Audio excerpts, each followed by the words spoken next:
Welcome back to Abarso ASAP.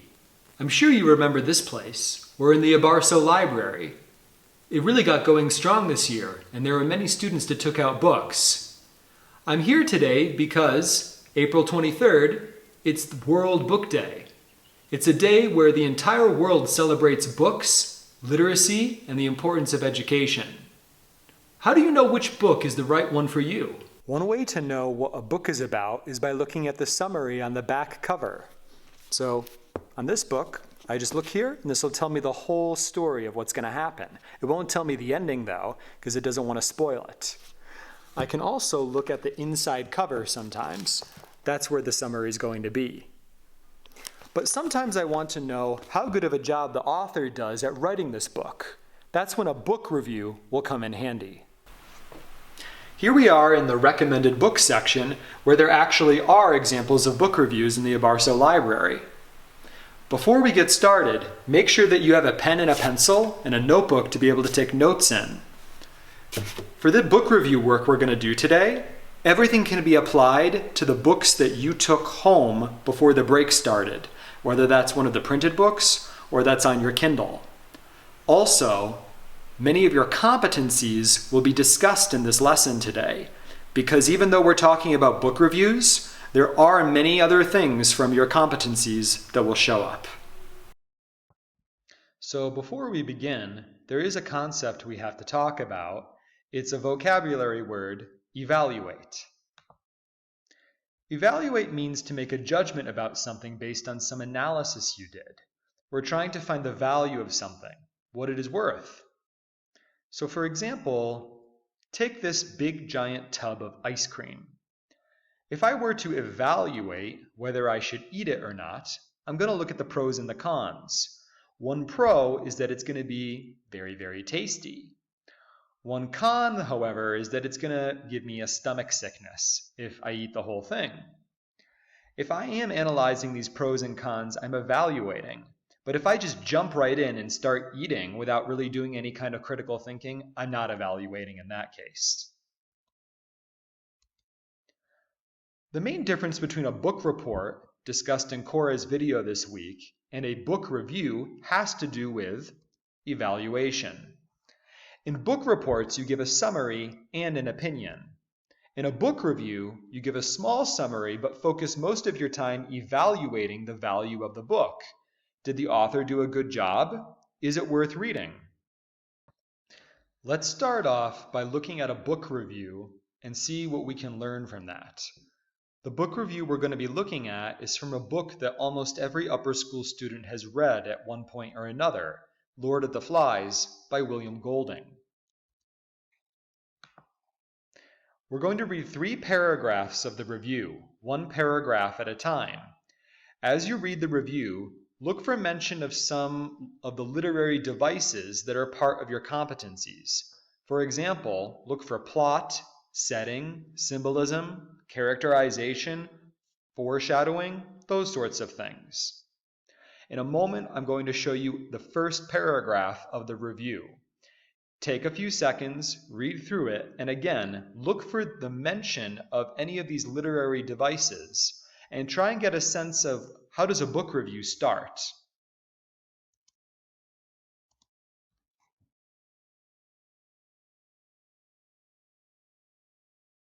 Have you finished reading? What does this paragraph consist most of? Well, it starts off with the author going on about an opinion. Disturbing. He or she is not saying that the book was good or bad, but merely explaining the overall feeling or mood she felt while reading it. Now, what's the rest of this paragraph? There's not any evaluation here. It's a lot of facts about what happened. This part is the summary. It has a clear beginning, middle, and end. We can also think of this as the plot. In a moment, I'm going to start the second paragraph. Again, look for where you can see evidence of evaluation and also of any literary techniques. I suggest you pause the video and start again when you finish reading. Here's the second paragraph.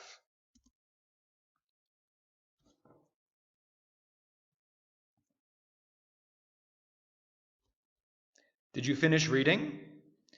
You'll notice that there's still not too much evaluation going on here. At the same time, there's not much here about plot either. The author already wrote about exposition, climax, and falling action in the previous paragraph. So what's here? A clue is with the third sentence. Man without governance is apt to slide into savagery. Humans without government will become wild and savage. This is a statement about the entire world, a truth about how the world works. This is an example of theme. When you want to look for an author's idea of theme, look for these broad general statements that are about the meaning of life. Now in a second, we're going to look at the third paragraph. Pause the video to read and start again when you're ready. Here it is. Did you finish reading? Lots of evaluation here. Look at the first sentence. Golding pounded away at that theme. The author is saying that the theme in Lord of the Flies is written about way too much. We hear about it too much. That's a criticism of the quality of the book. It's a criticism of the theme. Now also look at that first sentence where the author talks about stereotypes. Remember, when we stereotype, we don't look at the depth of a person, just the outside. Later on, the author says, surely the characters could have been invested with deeper background, which would have added greatly to the story in detail as well as pages. He's criticizing the quality of the characters, wishing there had been more details, more dimensions to the characters. Instead, the characters are just stereotypes. In terms of literary technique, the author is evaluating the quality of characterization in the book. Characterization means the way characters are presented to us by the author. Now that we have seen an example, let's try to create our own book review. Let's try to create our own book review. Here is a plan of how you could make each paragraph. We see 4 themes here: think, connect, evaluate, recommend. That could be 4 paragraphs, one for each idea, though it could be more. Let's go through each of these one by one. But first, what book or story should we talk about?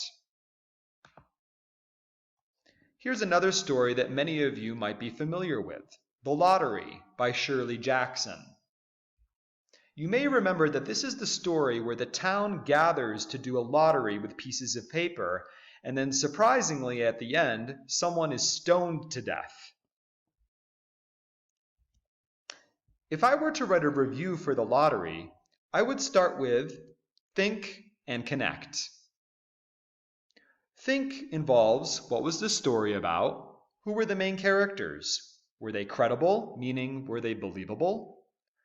Did they seem like real people? What did they do, and what challenges did they face?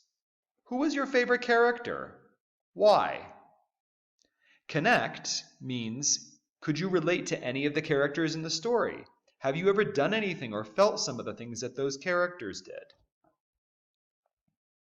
A lot of the things here are a summary, although we begin to talk about your personal relationship to the story and your connection to this, which influences how valuable you find this book. The story is about a community of farmers that follow a yearly ritual. Each one takes a piece of paper. The one with the black mark is killed by everyone else using stones.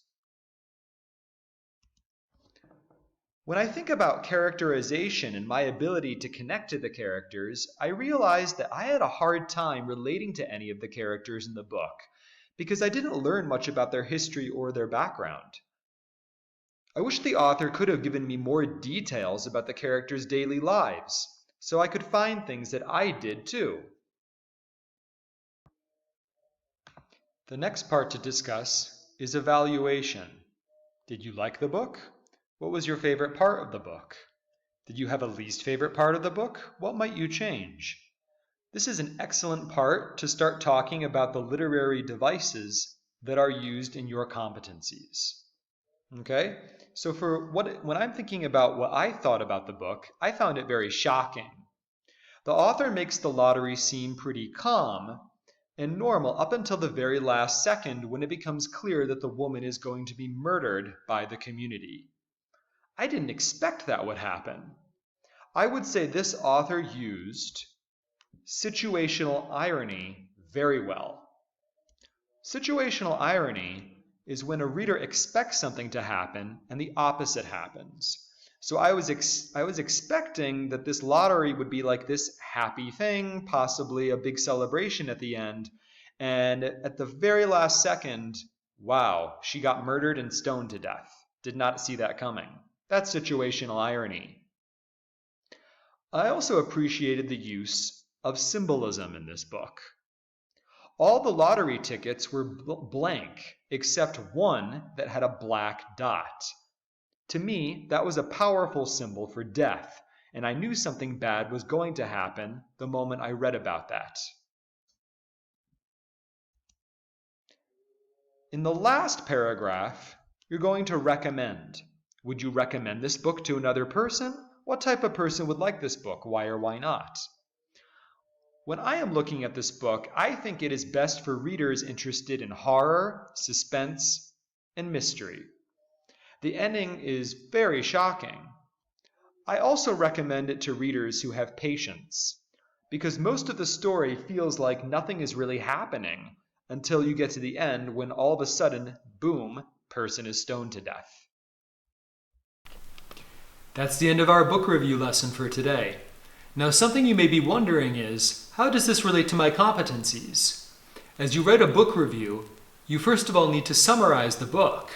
In your summary, you must be able to identify all the major parts of the novel: the plot, using Freytag's triangle, the main characters, the protagonist, the antagonist, the setting, examples of symbolism, foreshadowing. All these things are parts of your competencies, and they are used to write a book review.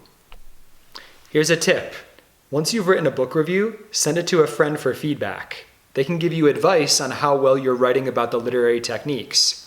If you need help reviewing these literary techniques that are also part of your competencies, check out those advanced, basic, and intermediate videos from this past week and previous other weeks to help you with your writing and reading. That's it for the video today. I hope you enjoyed it. I wish you good luck on your reading and writing, and happy World Book Day. In honor of World Book Day, we would love if you could send us a photo of you reading or writing your book report.